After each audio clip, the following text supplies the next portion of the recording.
Bu şeir və şairin çox qədim şeirlərindəndir.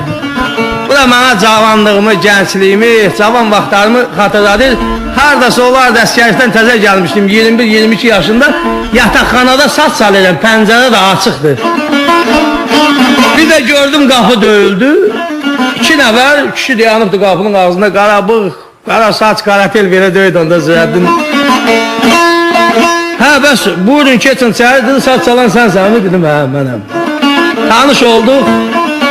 Neyse orada bu şiiri orada Ziyəddin yazdı bana verdi və doğrudan da Ziyəddin Qafarlı'nın şiiri. Ziyəddin ədəbiyyat müəllimidir, Azərbaycan dili müəllimidir.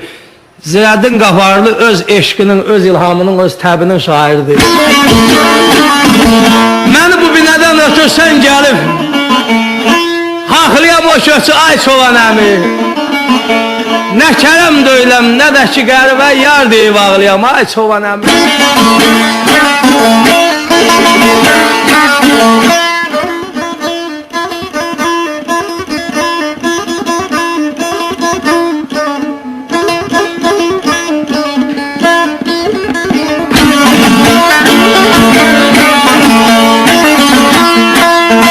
Dedim elə geçmişəm buyurdun,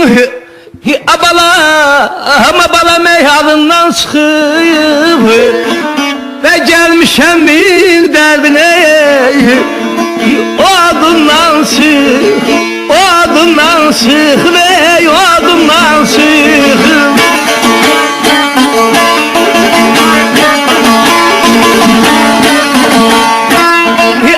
Bəlkəsiz sifətim yadından çıxıb,